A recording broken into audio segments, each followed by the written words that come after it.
E aí, pessoal do oitavo ano, sejam todos bem-vindos aqui para mais uma aula de geografia. Nós estamos continuando, né? Estamos seguindo todo esse nosso percurso, conhecendo aí vários conteúdos sobre a nossa superfície terrestre. Hoje, em específico, eu, professor Jefferson, vamos verificar aí, juntamente com esta aula, sobre uma coisa mais nossa aqui, tá bom, gente? Nossa aula 26, o objeto de conhecimento é transformações do espaço na sociedade urbana industrial na América Latina. E nessa aula, pessoal, como a gente está vendo aí agora no detalhamento, a gente vai falar sobre rios, né? Já sabe a importância dos rios, tem vários rios no mundo todo, no Brasil também.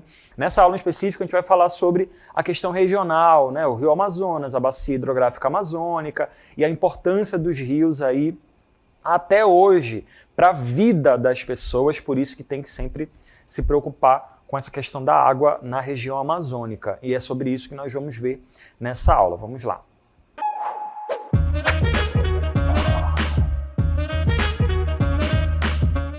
Pessoal, no dia a dia das pessoas que vivem na região amazônica, paisagens como essa aqui atrás de mim, né, são muito comuns, né? O estilo de vida das pessoas que vivem perto aí dos rios, nas comunidades, né? E mesmo na capital, nas capitais aí, o uso dos rios tem sido muito importante, seja para coisas que vão sair ou chegar naquela comunidade, naquela cidade, né? Ou para transporte das pessoas, né? Ou em várias outras situações ali que mudam a vida das pessoas.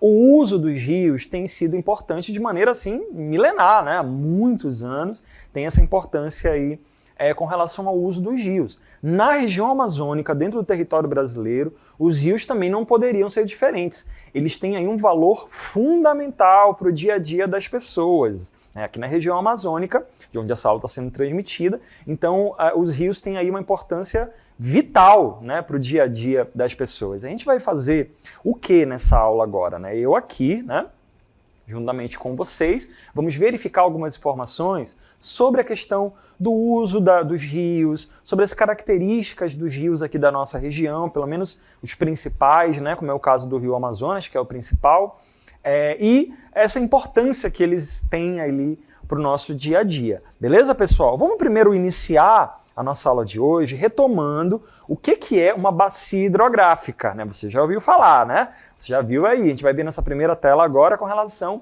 à questão do que é uma bacia hidrográfica. Pessoal, é basicamente um conjunto de rios. Vocês estão vendo essa imagem? Está mostrando ali percurso de rios que estão cortando a floresta, né? No caso aí, floresta amazônica, e eles estão se encontrando, né? Ou se desencontrando, dependendo do sentido ali do percurso desses rios. Então, dentro de uma bacia hidrográfica ou de uma bacia fluvial, né, que tem a ver com os rios, existe sempre o rio principal, que é o rio que recebe toda a água dos seus afluentes e tem aí um volume maior, né?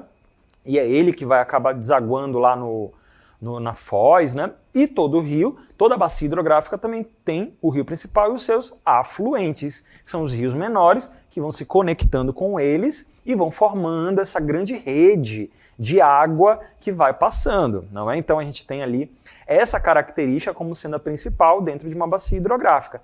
E aí a gente tem ali, onde tem essa floresta aí na imagem que vocês estão vendo, o que significa? Que é uma área mais elevada, que o terreno está mais para cima, tem uma altura maior, enquanto os rios têm uma altura menor, por isso que a água fica depositada ali, a água do rio vai passando ali, né?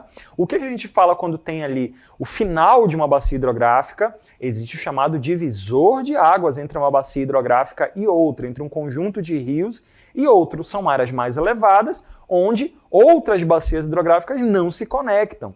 Vamos dar uma olhada nessa imagem aí, essa próxima imagem que traz ali esses elementos principais de uma bacia hidrográfica, né? A gente sempre vai ter numa bacia hidrográfica um rio principal, que ele sempre vai correr ali. E qual é a característica dele? Ele vai ter maior volume e ele vai receber água dos seus afluentes. Então o rio sempre vai correndo no sentido do rio principal e até desaguar ou em outra área, ou desaguar no oceano, enfim, né?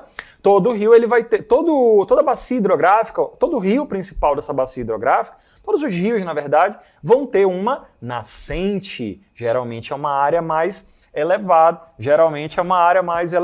onde a gente consegue verificar exatamente, né, as características de do percurso desses rios.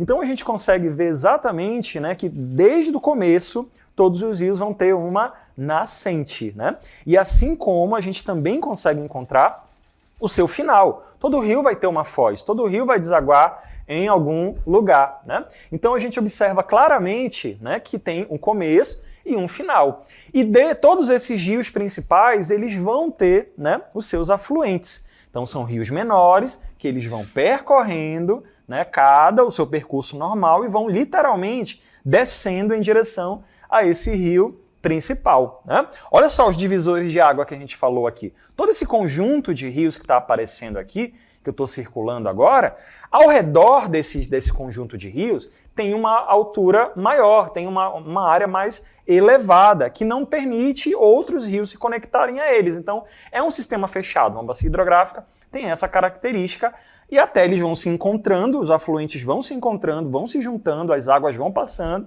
se juntando no rio principal até desaguar na chamada foz, né? Todo rio deságua em algum lugar, né? Tudo vai para algum lugar, né? Essa aí é uma regra básica aí da nossa vida, não é? E com relação aos rios também funciona da mesma forma. Então um rio como esse aqui, ele vai passando, ele está passando o tempo todo, no sentido ele vai desaguar em algum lugar o tempo todo, até chegar novas águas, né? No sentido ali da montante, e aí vai embora, vai passando o tempo todo, né? Então essa que é a estrutura de uma bacia hidrográfica, né? Então o rio que a gente pode estar vendo nesse exato momento, perto da nossa casa, um igarapé, ou um rio mesmo, ou talvez até o rio Amazonas, né? Solimões, Madeira, enfim, qualquer um desses rios, ele faz parte de uma rede, de uma bacia. As águas estão passando, elas vão desaguar em outro rio, até chegar lá no rio Amazonas, beleza? Até chegar lá na sua foz, lá no Oceano Atlântico. Basicamente é assim que funciona a bacia hidrográfica amazônica. A gente vai ver mais algumas características agora aí na tela, né? A gente vai ver algumas características agora aí na tela. Vocês estão vendo aí imagens de um rio da bacia hidrográfica amazônica, que é a maior bacia hidrográfica do mundo. Gente, é muita água, né, dentro desses conjunto de rios que existem aqui na região amazônica. Cerca de 7 milhões de quilômetros quadrados, né, que é onde está presente aí esse montante de rios, né, essa grande quantidade de rios. É muita água e o mais importante, na maioria dos casos, né, água doce, água que é própria para o consumo. Então é um privilégio, né, poder estar nessa região com toda essa quantidade de água que vai passando todo ano, né? Nos períodos de cheia principalmente, né? A gente tem aí então um conjunto de águas, de rios da bacia hidrográfica amazônica que é tão grande que supera o território brasileiro, né? A natureza ela não tem essa de território, né? A natureza ela apenas é.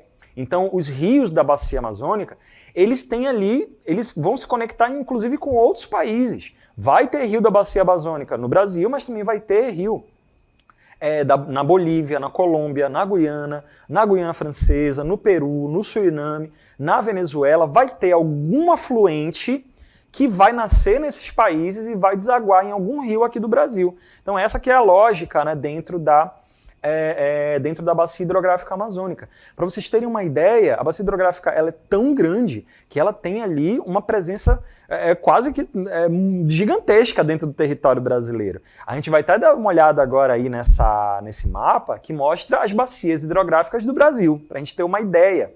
Olha só esse mapa aí. Tudo que está em verde claro, gente, é a bacia hidrográfica amazônica, são os rios da nossa região. É muita água, é muito rio.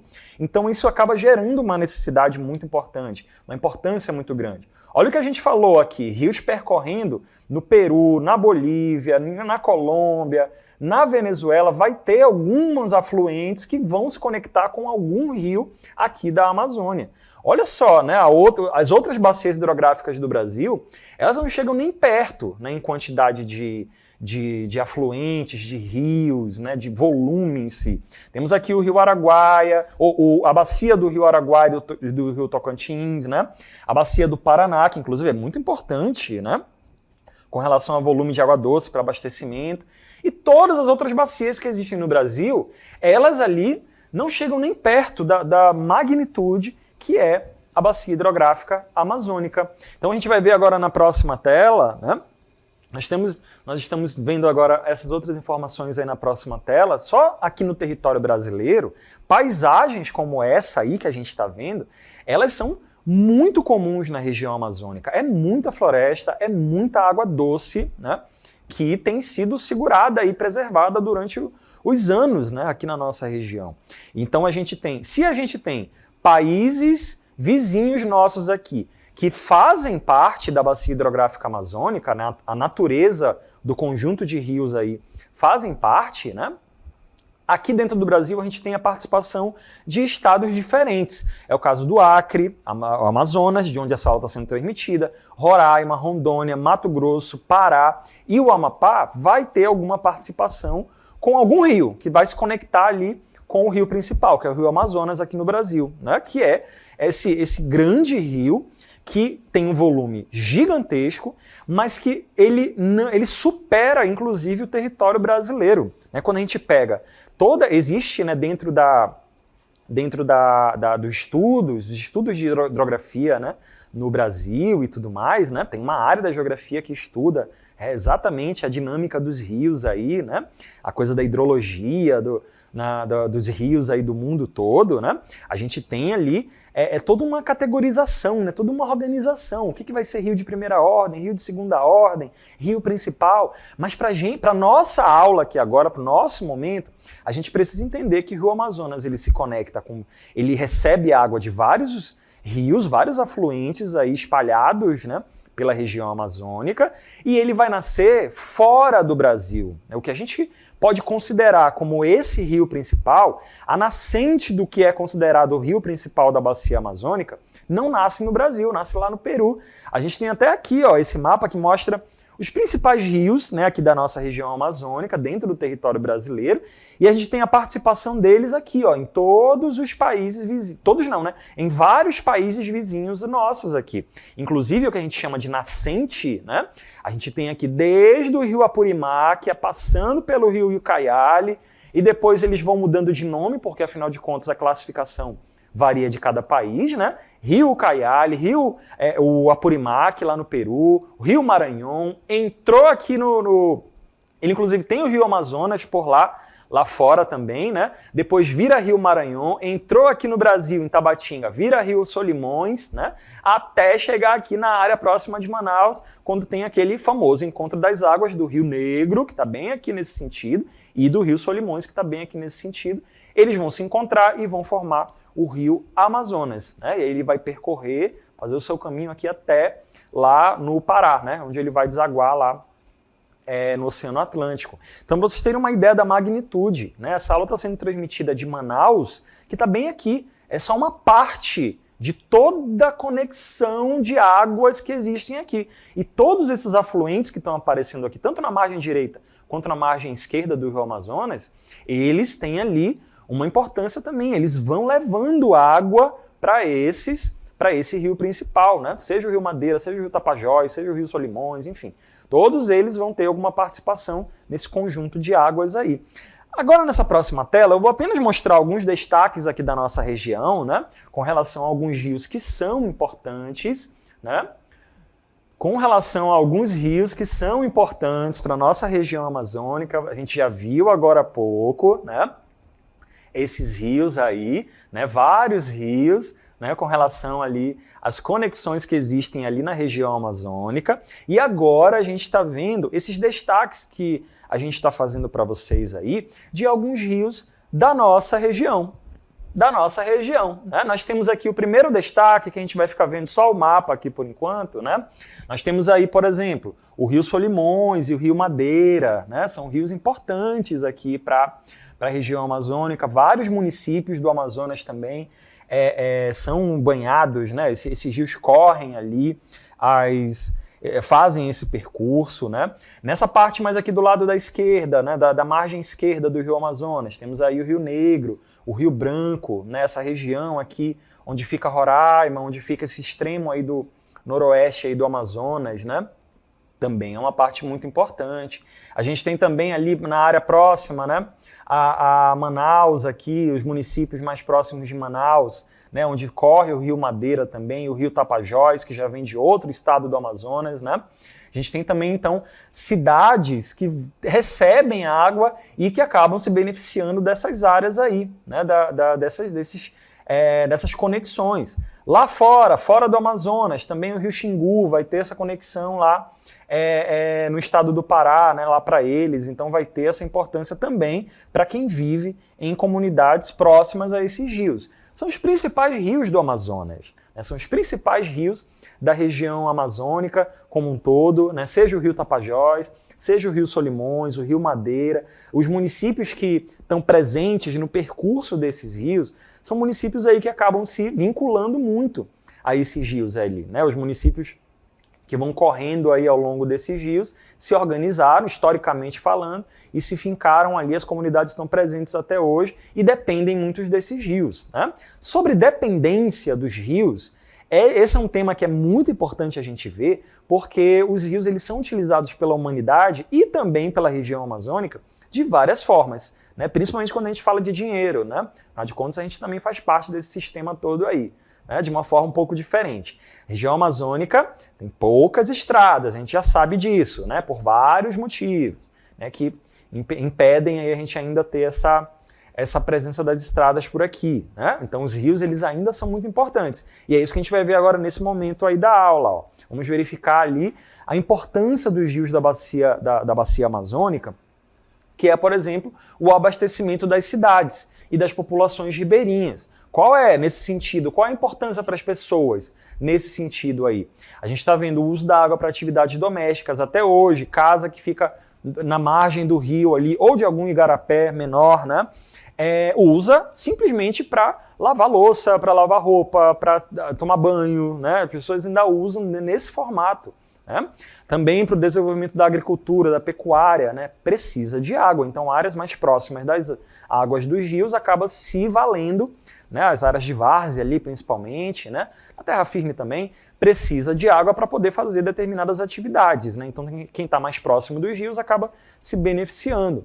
Também existe ali, né, produção de insumos para o consumo imediato nas cidades, criação de rebanhos, ou seja, muitas comunidades do interior do Amazonas produzem coisas que vão ser vendidas nas feiras ou da sede do município ou mandadas para a capital, Manaus, né, que consome muito, tem muita gente morando em Manaus em comparação com os municípios.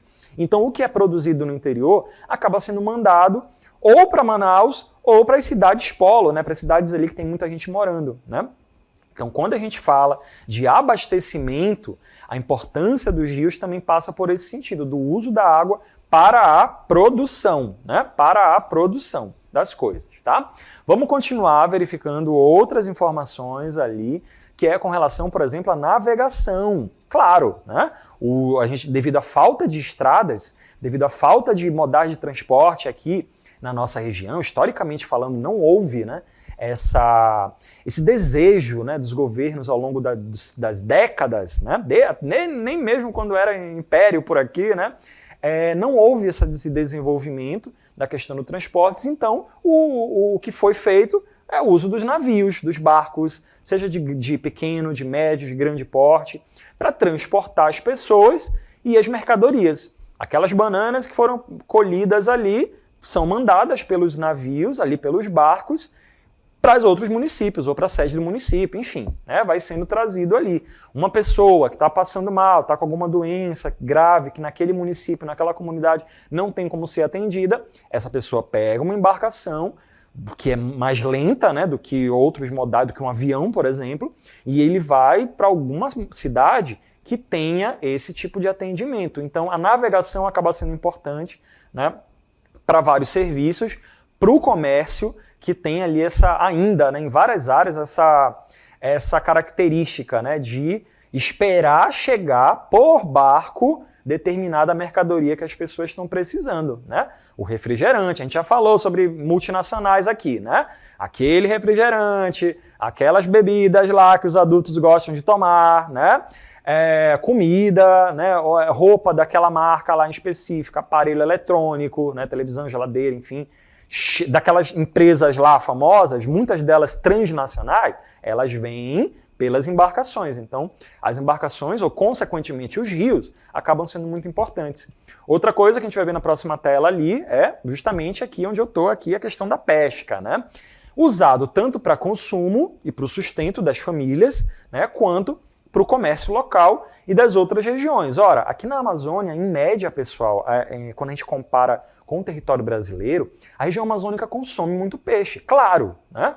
Os peixes de rio são alimentos muito apreciados, historicamente apreciados, e são importantes, né, para a gastronomia e para a sobrevivência das pessoas. Então, na média, o amazônida, ou seja, a pessoa que vive na região amazônica, ele consome mais peixe do que a média de outras regiões do Brasil, né, devido a essa certa facilidade que existe de encontrar peixe, né, principalmente, né, nos períodos onde tem maior quantidade ali, né, na questão da pesca.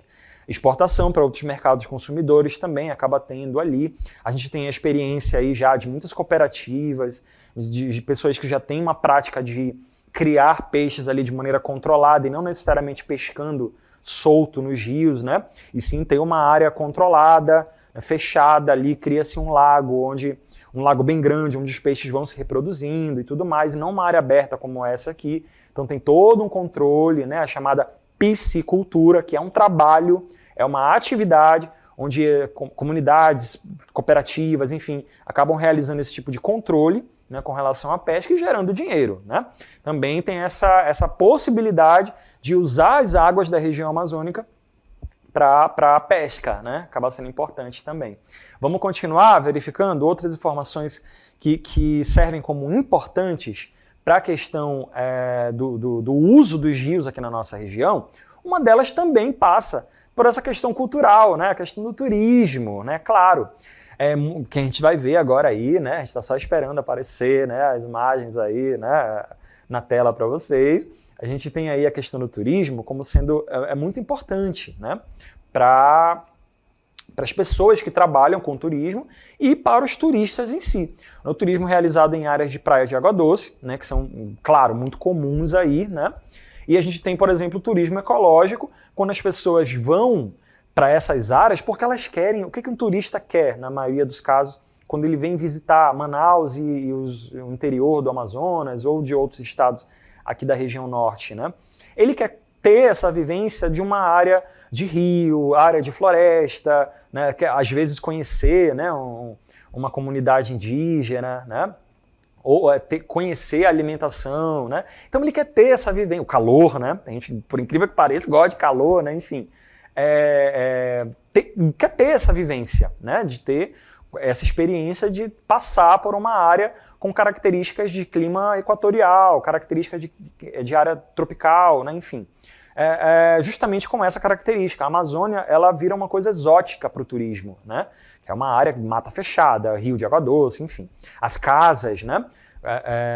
As casas na margem dos rios, então isso acaba atraindo, de certa forma, pessoas para virem para esses locais. O que acontece? O turista vem, se hospeda num hotel de selva, por exemplo, né? Ou mesmo em Manaus, e vai viajar, vai conhecer lá por algum guia, né? Algum grupo de pessoas que vai levar ele para conhecer áreas como essas aí do interior do Amazonas, né, ou de outras áreas da região amazônica de maneira geral. Então o turismo também é um serviço, também é uma atividade que gera lucro e é uma atividade que é utilizada, né? Nem todos os municípios estão preparados aí para a questão do turismo. A gente observa, por exemplo, durante o Festival de Parintins, que a atividade hoteleira ela fica muito inchada durante o período do festival folclórico, né, que a gente sabe lá, garantido, caprichoso e tal. Então é uma atividade que é muito apreciada pelas pessoas, né, e pela comunidade internacional, tem gente do Brasil todo querendo ver, do exterior também, querendo ver o festival. E isso acaba inchando a questão do turismo naquelas áreas lá durante aquele período.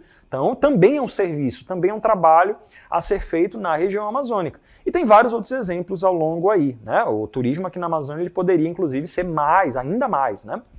Vamos continuar verificando outro uso da região amazônica, não tanto assim, pero, né, mas é utilizado pero no mucho, né, que é a questão das hidrelétricas. A gente tem ali a questão das hidrelétricas, a gente está vendo uma imagem até da hidrelétrica de Balbina, né? Mas a gente sabe, que a gente deve ter visto por aí, que as hidrelétricas precisam da força das águas para poder gerar as turbinas, para gerar a força lá dos rios. Mas como os rios da região amazônica, a maioria deles é de planície, então a força dos rios não é tão grande quanto a de outras regiões do Brasil, né? Então a geração de energia elétrica pelas hidrelétricas ela acaba sendo menos potente do que em outras áreas do Brasil. Vamos dar uma olhada para fazer uma comparação com as hidrelétricas de outras áreas? Olha só aí, ó. A gente está vendo aqui agora um comparativo bem rápido de outras hidrelétricas ao longo da região norte. A gente está vendo, por exemplo, aqui a de Belo Monte, né? Cerca de 11 mil megawatts de potência, então tem uma produção bacana. Mas as outras, elas têm uma produção bem menor, né? Giral, em Rondônia, cerca de 3.700. Santo Antônio, também em Rondônia. Teles Pires, entre o Pará e o Mato Grosso. Então, na região norte, de maneira geral, em média, a geração de energia elétrica, por isso, acaba sendo bem menor. Só para a gente ter um comparativo aqui, pessoal, quando a gente pega, por exemplo, a usina de Itaipu, binacional, né, a geração de energia gira ali em torno de 14 mil megawatts, né, que fica lá no Paraná. Né? Então a gente tem ali essa discrepância, essa diferença muito grande entre os rios da região amazônica. Então existe produção de energia pelas hidrelétricas, mas não é tão, né, tão forte assim. Pessoal, a gente está falando aqui com relação, né, ao uso das hidrelétricas, ao uso das águas, e é por isso que eu trouxe... Pode vir, minha querida. Nossa querida Cunhantã está aqui, né, enquanto o Curumim está tirando aí uma folguinha, né, foi lá para a comunidade dele por enquanto, e a Cunhantã está aqui, né, para trazer informação para a gente sobre o uso dos rios, não é mesmo? Inclusive tem outra preocupação, várias preocupações aí com relação aos rios, não é mesmo, Cunhantã? Conta aí pra gente, vamos lá. E aí, pessoal? Muitos rios na Amazônia estão com problemas por causa do desmatamento. Tudo isso por causa de pessoas que estão ocupando essas áreas e usando as coisas da natureza que tem nelas. Mas essa não é a única situação que prejudica a natureza. Olha só, lá nos anos 70, o governo tentou integrar a região norte do Brasil com o resto do país. Por isso, construíram algumas hidrelétricas aqui na Amazônia, mas muitas vezes sem muito cuidado com a natureza. Isso dificultou a vida de muitas populações tradicionais, porque as áreas ficaram inundadas e mudou toda a organização da vida dos peixes e das plantas. E outra, essas construções acabam liberando muitos gases que causam o que a ciência chama de efeito estufa. Isso acontece porque, como a água está quase parada, acaba acumulando muitos sedimentos no fundo dos rios. E isso acaba liberando alguns gases ruins para a atmosfera, quando a água passa pelas turbinas das hidrelétricas. A gente já viu que a quantidade de produção de energia aqui na nossa região é bem mais baixa, porque os rios daqui são mais planos, né? Mas nem tudo é ruim na construção das hidrelétricas. Elas são uma fonte de energia renovável, ou seja, podem ser usadas o tempo todo sem se esgotar. E é hoje a maior forma de gerar energia elétrica no Brasil. E se for tudo bem planejado, elas podem ser tão boas como outras fontes renováveis de energia, como a energia eólica. Então, gente, se os governos cuidarem bem da construção das hidrelétricas, a gente pode aproveitar a energia dos rios da Amazônia sem prejudicar tanto o meio ambiente e as pessoas que vivem lá. E é isso. Tchau, tchau! Bom, a Cunhantã foi embora, ela foi falando e foi embora aí, né? Pô, me deixou sozinho aqui, mano, que isso. Bom, mas ela trouxe informações importantes, né, com relação a essa preocupação no uso dos rios realmente tem que ter. Durante o período de vazante, né, a gente sabe, né, que as comunidades assim, fica muito evidente no estado do Amazonas e nos estados da região norte de maneira geral, o quanto que a gente depende disso, né? E ano após ano essas necessidades aparecem e todo ano continua tendo esse tipo de problema. Então é sempre bom acompanhar como que essas comunidades vão se preparar quando o rio estiver vazio, quando o rio estiver na seca. Como é que é a vida dessas pessoas? A gente falou aqui exatamente o quanto que é necessário ainda o uso dos rios aqui para as comunidades da região amazônica, né? Em vários sentidos. Tem prejuízo na questão da economia, do dia a dia das pessoas, até na questão da saúde, né? Então tem todos esses problemas que têm que ser observados sempre, né? Mas o importante é saber que quando o período da vazante passa, né, os rios eles continuam sendo aí as nossas estradas, as possibilidades de conexão entre as pessoas e de transporte, né, de movimento da economia local e da economia, né, mundial também, afinal de contas, chega refrigerante na sua comunidade aí, que eu sei.